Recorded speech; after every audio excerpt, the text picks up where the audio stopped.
ကျွန်တော်တို့အခုဒီဗီဒီယိုထဲမှာ၄ဘက်ကာလာအတွင်းမှာကျွန်တော်တို့ခန္ဓာကိုယ်ပြောင်းလဲဖို့အတွက် challenge လုပ်ပေးမဲ့လေ့ကျင့်ခန်းတွေနဲ့ပတ်သက်ပြီးတော့မှပြောပြပေးတော့မှာဖြစ်ပါတယ်ဟုတ်ကဲ့ကျွန်တော်တို့တပတ်ကို6ရက်စရိုက်ကျွန်တော်တို့ challenge အဖြစ်လေ့ကျင့်ခန်းလုပ်ကြမှာဖြစ်ပါတယ် challenge ဒီ6ရက်ပြီးသွားတဲ့ခါကျမှကျွန်တော်တို့တရက်နားမှာဖြစ်ပါတယ်တဘောကမိတ်ဆွေက January 1ရက်နေ့မှာမိတ်ဆွေက challenge စတဲ့ရက်ဆိုရင် January ကျွန်တော်တို့6ရက်နေ့ထိကျွန်တော်တို့လေ့ကျင့်ရမှာဖြစ်ပြီးတော့မှကျွန်တော်တို့9ရက်နေ့မြောက်မှာနားမှာဖြစ်ပါတယ်အဲ့ဒီတိုင်းပဲကျွန်တော်တို့၄ခေါက်ပတ်မှာပေါ့နော်အဲ့တော့4 week ၄ပတ်ဆိုတာအဲ့ဒီပုံစံနဲ့ကျွန်တော်တို့တော့ပါမယ်6ရက်ကျွန်တော်တို့လေ့ကျင့်မယ်1ရက်ကျွန်တော်တို့နားပါမယ်ဒီပုံစံနဲ့ကျွန်တော်တို့4 week ၄ပတ်ကိုလေ့ကျင့်တော့မှာဖြစ်ပါတယ်ကျွန်တော်လေ့ကျင့်တဲ့အချိန်အရပြောရမယ်ဆိုရင်ကျတော့လေ့ကျင့်တဲ့ရက်တစ်ရက်ချင်းစီကအနည်းဆုံးမိနစ်20ကနေမိနစ်30ကျွန်တော်တို့ကြာနိုင်ပါတယ်နောက်ပိုင်းကျွန်တော်တို့၄ဘက်ကျွန်တော်လေ့ကျင့်တဲ့အချိန်မှာပထမ2ပတ်ကတော့ခုနပြောတဲ့ကျွန်တော်မိနစ်20မိနစ်30လောက်ပဲကြာနိုင်တယ်ဆိုပေမဲ့နောက်ဆုံး2ပတ် challenge ဖြစ်တဲ့အတွက်ကြောင့်မလို့နောက်ဆုံး2ပတ်မှာတော့ကျွန်တော်တို့စူးစမ်းပြီးတော့မှကိုကမိနစ်30နဲ့မိနစ်40ထိရအောင်ကျွန်တော်တို့လေ့ကျင့်ဖို့အတွက်ကိုကျွန်တော်တို့ရည်ရွယ်ပြီးတော့မှစီစဉ်ထားတာဖြစ်ပါတယ်အဲ့အတွက်ကြောင့်မလို့အရေးကြီးတာကတော့အခု challenge ကိုနိုင်လောက်ကိုလုံရင်းနဲ့လက်ရှိမိတ်ဆွေတည်ထားဖို့လိုတာကကျွန်တော်တို့တစ်ပတ်ကို6ရက်တစ်ပတ်ကို1ရက်နားတာပါမယ်နေ့စဉ်တိုင်းမှာမိနစ်20ကနေကျွန်တော်မိနစ်30လေ့ကျင့်ပြီးတော့မှကျွန်တော်အစားအသောက်ကိုဘယ်လိုစားမလဲဆိုတာကိုဆက်ပြီးတော့မှလေ့လာပြီးတော့မှအဲ့ဒီတိုင်းလုပ်သွားမှာပဲဖြစ်ပါတယ်ဟုတ်ကဲ့ပါကျွန်တော်တို့လေ့ကျင့်နည်းပုံစံကရိုးရှင်းပါတယ်လေ့ကျင့်နည်းပုံစံကအဆင့်ရပြောမယ်ဆိုရင်ကျွန်တော်တို့အခြေခံအဖြစ်ဆိုရင်အဆင့်ကျွန်တော်တို့၄ဆင့်ခွဲထားပါတယ်ပထမဦးဆုံးအဆင့်ရပါလဲဆိုတော့ကျွန်တော်တို့တွေးပူပါတွေးပူဆိုတာကပေါ့ပါပေါ့နော်ကျွန်တော်တို့အရင်မော့အောင်လုပ်တာလည်းမဟုတ်သေးဘူးခန္ဓာကိုယ်ကို PR pressure challenge လည်းခေါ်တာမဟုတ်ပါဘူးအဲ့ဒီအကျော်ရည်ရွယ်ချက်ကကျွန်တော်တို့တွေကကိုယ်ခန္ဓာကိုယ်ကိုတွေးပူလာအောင်လို့ပျော့ပြောင်းလာအောင်လို့တင်းနေအကျော်တွေကျွန်တော်တို့ဒါflexible ဖြစ်လာပြီးတော့မှဒဏ်ရာရတက်တက်အောင်ဆိုပြီးတော့မှကျွန်တော်လုပ်တဲ့ပထမဦးဆုံးအပိုင်းကဏ္ဍကျွန်တော်ပါပါမယ်တွေးဘူးပြီးတော့အခါကျရင်ကျွန်တော်တို့တကယ်လုံးမဲ့လေ့ကျင့်ခန်းအတွက်ကျွန်တော်တို့ဒုတိယအဆင့်တွေးဘူးဆိုပြီးမှကျွန်တော်ထည့်ထားပါတယ်ဘာလို့လဲဆိုတော့မိတ်ဆွေအိမ်မှာလေ့ကျင့်တဲ့အခါကျရင်အခက်မတင်တာတွေကျွန်တော်မဖြစ်စေချင်တဲ့အတွက်ကြောင့်မလို့တွေးဘူးကိုပို့ပြီးတော့မှစိတ်ချရအောင်ကျွန်တော်တို့ဒုတိယအဆင့်ကျွန်တော်တွေးဘူးပါကျွန်တော်ထည့်ပေးထားပါတယ်အဲ့ဒီအဆင့်တွေးဘူးနှစ်ဆင့်ပြီးတော့အခါကျမှမိတ်ဆွေရဲ့ main challenge ပေါ့နော်ကိုတကယ်ကိုပင်ပန်းပန်းနဲ့ကိုတကယ်ကိုစူးစမ်းမယ် challenge ကစားနည်းကျွန်တော်တို့လာမှာဖြစ်ပါတယ်အဲ့ဒီကစားနည်းကလည်းကျွန်တော်တို့10မိနစ်ဝန်းကျင်လောက်ပဲကျွန်တော်တို့ကြာမှာဖြစ်ပါတယ်အဲ့ဒါပြီးတော့အခါကျရင်တော့ကျွန်တော်တို့အကျော် short တဲ့အချိန်လေးနဲ့ပါပါမယ်အဲ့တော့ပြောရမယ်ဆိုရင်ကျွန်တော်တို့လေ့ကျင့်တဲ့ပုံစံကအဆင့်၄ဆင့်ရှိပါမယ်တွေ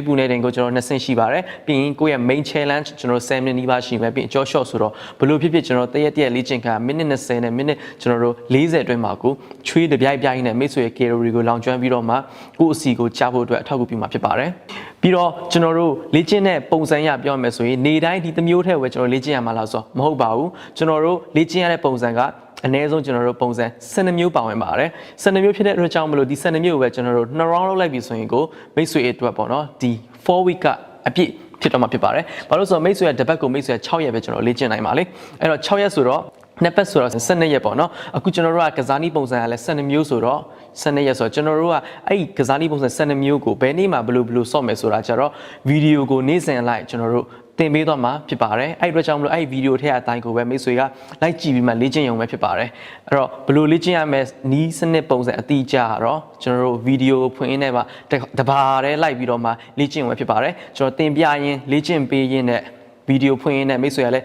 share ဗီဒီယိုမိတ်ဆွေရဲ့ဖုန်းထဲကဗီဒီယိုကိုကျွန်တော်ရဲ့ဗီဒီယိုဖွင့်ပြီးတော့မှလိုက်ပြီးတော့မှလေ့ကျင့်ရုံပဲဖြစ်ပါတယ်ကျွန်တော်ကြိုတင်ဒီဘက်မှာကြည့်စရာမလိုပါဘူးဒါပေမဲ့ကျွန်တော်အခုဒီဗီဒီယိုထဲမှာကျတော့မိတ်ဆွေအနေနဲ့ပေါ့နော်လေ့ကျင့်ခန်းမလုပ်ခင်မှာသိထားမယ်ကိုယ့်ရဲ့ခန္ဓာကိုယ်လှုပ်ရှားမှုပုံစံနဲ့ပတ်သက်ပြီးတော့မှကျွန်တော်အခုဒီဗီဒီယိုထဲမှာအနည်းငယ်ကျွန်တော်တင်ပြပေးမှာဖြစ်ပါတယ်ကျွန်တော်တင်ပြတဲ့အချိန်ကျရင်မိတ်ဆွေလည်းအနည်းငယ်လိုက်ပြီးတော့မှလုပ်ကြည့်ပါဘာလို့လဲဆိုတော့မိတ်ဆွေရဲ့ဒီ4 week ကျွန်တော်တို့သွားနေကာလတစ်လျှောက်လုံးမှာအဲ့ဒီကျွန်တော်အခုပြမယ်ကစားနည်းပုံစံလေးမှန်ဖို့အရေးကြီးဆုံးဖြစ်လို့ပါဒါလေးမှန်တယ်ဆိုရင်မိတ်ဆွေကိုနောက်နှစ်ပေါင်းများစွာမှာမိတ်ဆွေမှာဖြစ်နိုင်တဲ့ဒူးနာတာခါနာတာတွေကိုလည်းသက်သာစေမှာဖြစ်ပါတယ်အဲ့ဒီအတွက်ကြောင့်မလို့ကျွန်တော်တို့တပါးလေးလိုက်ပြီးတော့မှလှုပ်ဆောင်ကြည့်ပါဗျာမိတ်ဆွေအနေနဲ့ပေါ့နော်ဒီ challenge ကာလာအတွင်းမှာမဖြစ်မနေကျွန်တော်တို့သိထားတဲ့ခန္ဓာကိုယ်လှုပ်ရှားမှုပုံစံတစ်မျိုးကဘာလဲဆိုတော့ squat လို့ခေါ်တယ်ကျွန်တော်တို့ထိုင်ထားဖြစ်ပါတယ်အဲ့တော့မိတ်ဆွေရဲ့ထိုင်ထားလုပ်တဲ့ပုံစံပေါ်မူတည်ပြီးတော့မှမိတ်ဆွေရဲ့ရလက်ကအကွာခြားမှာဖြစ်ပါတယ်တကယ်လို့ကိုလုပ်တဲ့ပုံစံမှားနေဆိုရင်ကျွန်တော်နာကျင်မှုဒဏ်ရာတွေပဲပို့ပြီးတော့မှဖြစ်သွားစေပြီးတော့မှမှန်တယ်ဆိုရင်တော့မိတ်ဆွေကြန့်ခိုင်မှုရောမိတ်ဆွေလိုချင်တဲ့အစီကျဘိုက်ချက်တာကိုပါအထောက်အကူပြုမှာဖြစ်ပါတယ်အဲ့အတွက်ကြောင့်မလို့ကျွန်တော်တို့ကိုယ့်ရဲ့ထိုင်ခပုံစံကိုကျွန်တော်တို့ဒီ challenge ကာလာတွေမှာဘယ်လိုမျိုးလှုပ်ဆောင်မလဲဆိုတာနဲ့ပတ်သက်ပြီးတော့မှကျွန်တော်ဒီမှာလုပ်ပြမှာဖြစ်ပါတယ်မိတ်ဆွေကအစင်းနဲ့ဖြစ်ပြီလားအစင်းနဲ့ဖြစ်ပြီဆိုရင်မိတ်ဆွေနေရာတနေရာမှာရက်လိုက်ပါပြီးတော့တခါလေးကျွန်တော်တို့လိုက်ပြီးတော့မှလုပ်ပါโอเคကျွန်တော်တို့ထိုင်ထားလုပ်တဲ့ခါကျရင်ကျွန်တော်တို့အရင်ဦးဆုံးပေါ့နော်ခြေထောက်အခြေက ဘယ်လိုထားရမလဲဆိုတော့ကျွန်တော်တို့ရဲ့ပခုံးအကျယ်နီးပါးလောက်ကျွန်တော်ထားလိုက်ရတယ်အရင်ကျယ်စရာမလိုပါဘူးကျွန်တော်တို့အရင်အကျဉ်းလဲကျွန်တော်မထားပါနဲ့ဟန်ချက်ဖြစ်ပါတယ်အဲ့တော့အကောင်းဆုံး position ကတော့နည်းနည်းကကလေးကိုမှကိုယ့်ရဲ့ပခုံးအကျယ်တိုင်းနီးပါးလောက်ကျွန်တော်မှန်းပြီးတော့မှကျွန်တော်ထားမယ်ခြေပြားအနေနဲ့ကျွန်တော်အရင်ကြီးဘေးကိုကျွန်တော်တို့ကားမထားပါနဲ့အတွင်းထဲမှာလည်းစုမထားပါနဲ့နည်းနည်းလေးကျွန်တော်ရောင်ရောင်လေးပဲအပြင်ဘက်ကိုကျွန်တော်တို့ဒါဖွင့်ထားလိုက်ပြီဆိုရင်ဒါမိတ်ဆွေရဲ့ standing point ဖြစ်တော့ပါပြီကျွန်တော်တို့ဒီလိုပုံစံနဲ့ရပ်ထားပါမယ် okay ရပ်ပြီးသွားပြီဆိုရင်ကျွန်တော်တို့ဘာလုပ်ရမလဲဆိုတော့ရင်ဖွင့်ထားပါမယ်ကျွန်တော်တို့ခါကိုကုန်းထားပါနဲ့ okay ဟုတ်ပြီအဲ့အနေထားနေမှာကျွန်တော်တို့ထိုင်ထားလုံးမှာဖြစ်ပါတယ်ပြီးတော့ကျွန်တော်ထိုင်တဲ့ခါကျအောက်ထိမထိုင်ပါဘူးကျွန်တော်တို့တဝက်နီးပါးလောက်ကျွန်တော်ထိုင်လုံလောက်ပါပြီ okay ကျွန်တော်အနေနဲ့ရှေ့ကနေပြပါမယ်ကျွန်တော်ထိုင်တဲ့ခါကျရင်ဒီပုံစံနဲ့ကျွန်တော်ထိုင်မယ်okay အဲ့ဒီမှာအရေးကြီးတာပါလဲဆိုတော့ကျွန်တော်ဘေးကိုလှည့်ပြပါမယ်မိတ်ဆွေလိုက်ပြီးတော့ကြည့်ပါနော်ဒီဘေးလေးတဲ့ခါကျရင်မိတ်ဆွေကိုယ်တိုင်ခန္ဓာကိုယ်ကအဲ့ဒီပုံစံတိုင်းဖြစ်လာမဖြစ်လာဆိုတော့ကျွန်တော်ချိန်ရပါလိမ့်မယ် okay ကျွန်တော်ဘယ်လိုလုပ်မလဲဆိုတော့ခုနပုံစံအကျယ်တိုင်းကျွန်တော်မသက်ရမယ်ရက်ပြီးသွားပြီဆိုတဲ့ခါကျရင်ထိုင်တဲ့ချိန်ကျရင်အရေးကြီးတာပါလဲဆိုတော့ကျွန်တော်ဒီဒူးကလေဖြစ်ကလတ်ဆန်းကျွန်တော်တို့အရှိကိုထွက်ပြီးမထိုင်ပါနဲ့အဲ့ဆိုမိတ်ဆွေကထိုင်နေဆိုတာဒီဒူးကြီးနဲ့ကျွန်တော်ထိုင်တာဒူးအားနဲ့ထိုင်တာပေါ့မြင်အောင်ကြည့်လိုက်ပါမိတ်ဆွေရဲ့ခန္ဓာကိုယ်အပေါ်ပိုင်းကကျွန်တော် weight ရှိတယ်အဲ့ weight ကအောက်ကိုဖိချတဲ့ချိန်မှာခန္ဓာကိုယ်မှာဒီနေရာထွက်နေတာဆိုတော့အဲ့ထွက်တဲ့နေရာမှာ pressure ခံစားရမှာမိတ်ဆွေကဝိုင်းဝါလို့ခန္ဓာကိုယ် weight များရင်များလို့ဒီဒူးမှကျွန်တော်တို့တက်ရောက်မှုကြီးမှဖြစ်တဲ့အတွက်ကြောင့်မလို့ကျွန်တော်ထိုင်တဲ့ခါကျရင်ဒူးနဲ့မထိုင်ပါနဲ့ကျွန်တော်ဘယ်လိုထိုင်လဲဆိုရင်ကျွန်တော်ထိုင်တဲ့ခါကျရင်ကျွန်တော်တို့ဒီတင်ပါးရဲ့ပေါင်အားနဲ့ကျွန်တော်ထိုင်ရပါလိမ့်မယ်ဘယ်လိုထိုင်မလဲဆိုတော့လွယ်လွယ်လေးပါပဲကျွန်တော်တို့ရဲ့ဒီမှာစီကုန်းရှိပါတယ်အဲ့စီကုန်းကျွန်တော်တင်ပါးကိုအနောက်ကိုကျွန်တော်ပို့လိုက်ပါမယ်โอเคမိတ်ဆွေလိုက်ပြီးလုပ်ကြည့်ပါနော်ကျွန်တော်တော်တော်များထိုင်လာလို့ရင်ပုံစံမားရဆိုတာဒီစီကုန်းကအလုံးမလုပ်တာဒီစီကုန်းအလုံးမလုပ်တဲ့ခါကျတော့ကျွန်တော်ထိုင်ရင်ရှေ့ရထွက်သွားတာအခုကျွန်တော်ထိုင်ရင်စီကုန်းကအနောက်ကိုပို့မယ် queue side ပါဒီဒူးကိုလုံးဝမရွှေ့ဘူးပြီးရင်ကျွန်တော်တို့ချိုးမဲ့နေရာကဒူးမှမချိုးဘဲနဲ့ကျွန်တော်တို့ဒီအရင်မှာခါနော်ကျွန်တော် pivot ပေါ့နော်အဲ့ဒီမှာကျွန်တော်ချိုးပါမယ်ချိုးပြီးမှကျွန်တော်တဝက်လောက်ကျွန်တော်ထိုင်လိုက်ပါမယ် okay အဲ့ဒီအချိန်မှာကျွန်တော်ပေါင်ကိုညှစ်ထားမယ်တင်မောက်ညှစ်ထားမယ်ပြီးပြီဆိုရင်ကျွန်တော်တို့ပြန်ပြီးတော့မှထားမယ်ဒါကျွန်တော်တို့ထိုင်ရမယ့်ပုံစံဖြစ်ပါတယ်ဒီပုံစံနဲ့မိတ်ဆွေထိုင်နိုင်ပြီဆိုတဲ့ခါကျရင်ဒီဒူးကိုအကျင့်ရဘလောက်ပဲများလုံးကျွန်တော်တို့ကပေါင်ကိုပဲသုံးတာဖြစ်တဲ့အတွက်ကြောင့်မလို့ကျွန်တော်တို့ရဲ့ဒူးရဲ့ထိခိုက်မှုနှုန်းကိုတက်တာစေပြီးတော့မှမိတ်ဆွေ carry များပူလောင်ကျွမ်းစေမယ်နှလုံးခုန်နှုန်းကိုကျွန်တော်တက်လာစေပါမယ်မို့ရင်မိတ်ဆွေက model ဒူးနာတာနဲ့ပေါင်ရင်းနာတာနဲ့ဒီပေါင်ထိတ်တွေနာတာနဲ့မိတ်ဆွေရက်လိုက်ရပါလိမ့်မယ်အဲ့တော့အခုကျွန်တော်တို့လိုက်ပြီးတော့မှ9ချိန်လောက်အနည်းဆုံးကျွန်တော်ထိုင်ကြည့်အောင်နော်ဘယ်လိုထိုင်မလဲခြေထောက်ကိုပခုံးကျင်တိုင်းထားမယ်ပြီးပြီဆိုရင်ကျွန်တော်ခါထောင်ရင်ထောက်ထားပါမယ်โอเคမထောက်ထားဘူးဆိုလည်းကျွန်တော်ဒီလိုအရှိမထားလဲရပါတယ်โอเคလက်တီးဆုပ်ထားပြီးတော့ထားလဲရတယ်ထားပြီးတော့ဆိုရင်ကျွန်တော်ထိုင်တဲ့ခါကျရင်သင်မနောက်ကိုပို့မယ်โอเคပြီးပြီဆိုမှအောက်ကိုထိုင်ချမယ်အဲ့ဒီအချိန်မှာနှာခေါင်းနဲ့ရှူပြီးပါးစပ်နဲ့ကျွန်တော်ပြန်ပြီးတော့မှအသက်ကိုကျွန်တော်ထုတ်ပါမယ်နှာခေါင်းရှူပြီးရင်ထုတ်โอเคနှာခေါင်းရှူထုတ်โอเคတဘောကဘာလဲဆိုတော့ကျွန်တော်ရဲ့ဒီဒူးကိုဒီခြေမကိုအရန်ကြီးထွက်အောင်မကြော်ဘဲနဲ့ဒူးကနည်းနည်းလေးကျွန်တော်ထွက်လို့ရတယ်။ဘာအဖြစ်ဖြစ်ကျွန်တော်တို့ခန္ဓာကိုယ်ကအနောက်ကိုကျွန်တော်ထွက်ဖို့အရေးကြီးပါတယ်နော်။အဲ့ဒီပုံစံလေးကိုမိတ်ဆွေမှန်တယ်ဆိုရင်ကျွန်တော်လည်းအတူတူနောက်ဆုံးအနေနဲ့9ခေါက်ကျွန်တော်တို့ဆက်ပြီးတော့မှလုပ်ကြည့်အောင်နော်။ Ready 3 2 1 go နှာခေါင်းရှူပါးစပ်ထုတ်1နှာခေါင်းရှူပါးစပ်ထုတ်2နှာခေါင်းရှူပါးစပ်ထုတ်3နှာခေါင်းရှူပါးစပ်ထုတ်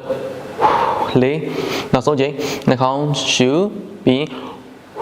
ဝစထုတ်5 okay အရှိပိုင်းကကြည့်ရင်လည်းကျွန်တော်တို့အဲ့ဒီပုံစံတိုင်းပဲဖြစ်ပါတယ်ရှူထုတ်ရှူထုတ် okay အဲ့ဒါကိုမှကျွန်တော်ထိုင်လာလို့တဲ့ခါကျရင်အပြည့်ထိုင်တာရှိလို့တစ်ခါကျရင်ထိပ်ပိုင်းလေးပဲထိုင်တာလည်းကျွန်တော်ရှိပါမယ်ဒါမှမဟုတ်တော့ဝက်ထိုင်တာလည်းရှိပါတယ်ဥပမာဖြစ်ဆိုပါစို့ကျွန်တော်တော့ဝက်ပဲထိုင်နေဆိုရင်မိတ်ဆွေနေတယ်ပေါ့နော်တော့ဝက်ပဲထိုင်မယ်ဆိုရင်အဲ့လောက်ပဲရတယ်ဒါတော့ဝက်ပဲဟုတ်ပြီနော် okay မိတ်ဆွေနေတကယ်လို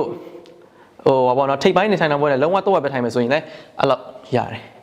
โอเคတကယ်လို့တချို့ကိစ္စရက်တွေမှာကျွန်တော်တို့အောက်ဆုံးထိထိုင်ခိုင်းတဲ့ခါကျရင်လည်းအယိုးရှင်းဆုံးပါပဲအောက်ထိထိုင်မယ်ဒူးကထွက်ကောင်းထွက်နိုင်မယ်ဒါပေမဲ့ဘယ်တော့မှဦးစားပေးပြီးမှကျွန်တော်ဒူးအရင်မထွက်ဘူး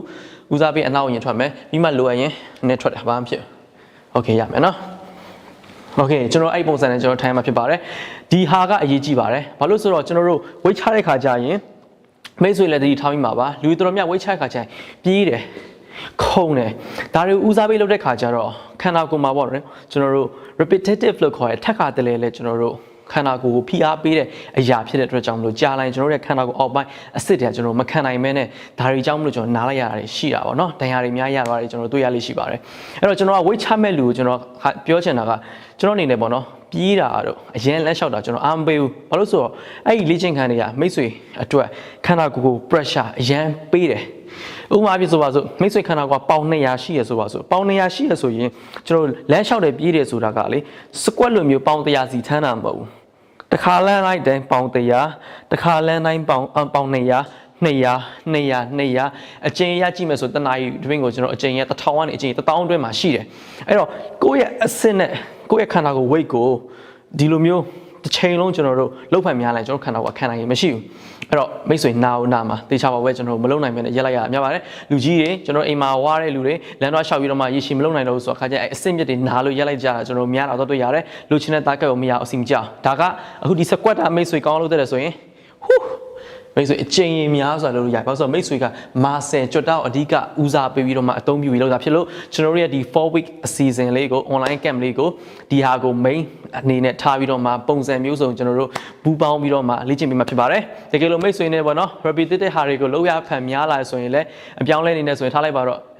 10 minute လောက်လမ်းလျှောက်10 minute လောက်စပိန်နဲ့10 minute လောက်တခြားဟာကိုလောက်ခုံအဲ့လိုမျိုးပြောင်းပြီးလို့လည်းအဆင်ပြေပါတယ်ဒါလမ်းကြုံလို့တခါတည်းမိတ်ဆွေကိုညွှန်ကြားပေးတာဖြစ်ပါတယ်အခုကျွန်တော်ဒီ camp အနေနဲ့ပြောမယ်ဆိုရင်အဲ့လိုပုံစံတိုင်းအခြေခံပြီးတော့မှအရေးကြီးတာကထိုင်ထားပုံစံမှတ်ဖို့ဆိုတာကိုမိတ်ဆွေသိရင်လုံလောက်ပါပြီကျွန်တော်တို့ online challenge camp မစခင်မှာနောက်ထပ်မှားစရာအနေနဲ့ပြောရမယ်ဆိုရင်မိတ်ဆွေနေတယ်ပေါ့နော်ဒီကျွန်တော်တို့လေ့ကျင့်ခန်းစပြီးတော့မှလုပ်တဲ့အချိန်မှာဆိုရင်လေ့ကျင့်ခန်းမလုပ်ခင်ကျွန်တော်ဗီဒီယိုမဖွင့်ခင်ကတည်းကမိတ်ဆွေရဲ့ဘေးနားလေးမှာကျွန်တော်တို့ဖြစ်နိုင်တယ်ဆိုရင်ရေဘူးတဘူးကိုချထားလိုက်ပါအဲ့ဒီခါကျရင်ကျွန်တော်တို့အချိန်ကြာရေသွားတောက်ဖို့ဆိုပြီးတော့မှကျွန်တော်တို့ရှာနေရမျိုးဖြစ်တော့ဘာလို့ဆိုတော့မိတ်ဆွေအနေနဲ့ဒီဆော့ရမှာမိနစ်ကကျွန်တော်တို့20ကနေ30ပဲဆော့ရမှာအဲ့ဒီ30အတွင်းမှာကျွန်တော်တို့ကနားလိုက်ဆော့လိုက်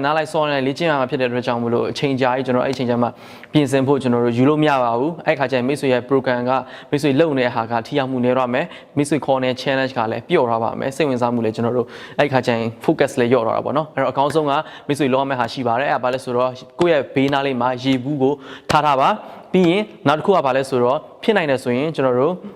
port တစ်ခုခုကိုကျွန်တော်တို့ရအောင်ရှာထားပါကျွန်တော်ကတော့ဒီလို port လေးကျွန်တော်မှရှိတယ်မိတ်ဆွေမှာတကယ်လို့ဒီ port မရှိလို့ဒီတက်ပို့ပြီးတော့မှပါတာလည်းရှိရင်လည်းပြဿနာမရှိပါဘူးနောက်ဆုံးမရှိခဲ့ရင်တော့မှမိတ်ဆွေနေတယ်ပေါ့နော်လိုအပ်လာရင်ခံဖို့အတွက်အဝတ်စပါလေးပေါ့နော်ဆောင်းမတုံးတဲ့ကျွန်တော်တို့ဆောင်းဟောပေါ့အဟောင်းဖြစ်ပေါ့နော်အဲ့လိုရှိလဲရပါတယ်အဲ့လိုဟာလေးကျွန်တော်တို့ဆောင်းထားပေးပါနောက်တစ်ခုကဘာလဲဆိုတော့ကျွန်တော်တို့တပတ်ရှိရင်လည်းကောင်းပါတယ်အဲ့ဘာလဲဆိုတော့မိတ်ဆွေကစောတဲ့ခါကျရင်ချွေးထွက်မယ်မျက်စိတော့ကျွန်တော်ချွေးထွက်ပြီးဆိုရင်တော်တော်နေရခက်ပါတယ်ဘာမှလုပ်လို့မရအောင်ကျွန်တော်ရေနဲ့အမြန်သွားဆေးမအောင်ရတာမျက်စိဖွင့်လို့မရအောင်ကိုဆက်တဲ့အတွက်ကြောင့်မလို့မျက်စိတွေကိုချွေးအဝင်မခံဖို့လိုပါတယ်အဲ့လိုအတွက်ဆိုရင်မိတ်ဆွေအချိန်မျိုးကျွန်တော်တို့ဒါချွေးကိုတုတ်တာဖြစ်ဒါမှမဟုတ်ဆိုရင်အကောင်းဆုံးကတော့ပတ်ဝန်းကျင်မှာကိုယ့်ရဲ့လက်ထက်မှာအနီးကဆုံးမှာကျွန်တော်တို့လက်ကင်ဘွားဒါတပတ်ဒါမျိုးလေးပုံစံလေးကိုကျွန်တော်တို့ရှိထားနေရင်ပို့ပြီးတော့မှအဆင်ပြေပါတယ်နောက်ထပ်တစ်ခုအနေနဲ့မိတ်ဆွေအနေနဲ့ပေါ့နော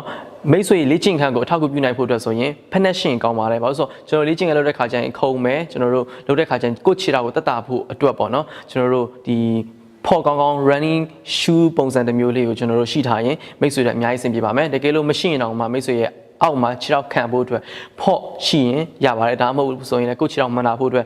တပတ်စဖြစ်ကျွန်တော်တို့ဒါဆောင်းအဟောင်းဖြစ်ပေါ့နော်ထူထူလေးခံပြီးတော့မှအဲ့ဒီပုံမှာကျွန်တော်ခုံလဲရပါတယ်ဘယ်လိုဖြစ်ကျွန်တော်ကျမ်းမြေပေါ်မှာဓာတ်ရိုက်မခုံပါနဲ့ဘာလို့ဆိုတော့ဒါမိတ်ဆွေရဲ့ခြေမျက်စိအတွက်ရောမိတ်ဆွေရဲ့ဒီခြေဘွားမှာရှိတဲ့အယိုးနုလေးအတွက်ရောဒါတွေအတွက်မကောင်းပါဘူးအဲ့တော့ကြောင့်မလို့အဲ့ဒီဟာလေးရအောင်ပြင်ဆင်ထားပါမိတ်ဆွေပြင်ဆင်မှာရှိမလဲဆိုတော့ကျွန်တော်ရေဦးရှိပါမယ်ဖော်ပြဖြစ်နိုင်ရင်ရှာထားပါဆောင်းမတုံးတော့တဲ့ဆောင်းမျိုးကျွန်တော်ရှာထားမယ်ကျွန်တော်တို့ဘာလို့ဒီလဲဆိုတော့ကျွန်တော်တို့တွေဖက်နက်ကောင်းရင်ကျွန်တော်လိုပါတယ်နောက်တစ်ခုကဘာလဲဆိုတော့ကျွန်တော်ချွေးတုပ်ဖို့အတွက်တပတ်ရှိပြီဆိုရင်မိတ်ဆွေရဲ့လေ့ကျင့်ခန်းကိုစတင်လို့ရပါပြီမိတ်ဆွေရဲ့ challenge လေ့ကျင့်ခန်းကိုစတင်ပြီးတော့မှကျွန်တော်တို့ရဲ့အစီကိုကောင်းကြီးလောင်ကျွမ်းပြလို့ရပါပြီโอเคကျွန်တော်တို့နောက်ထပ်ဗီဒီယိုမှာပြန်ဆုံကြမယ်နောက်ထပ်ဗီဒီယိုမှာကျွန်တော်တို့အစားအသောက်နဲ့ပတ်သက်ပြီးတော့မှပြောပြတော့မှာဖြစ်ပါတယ်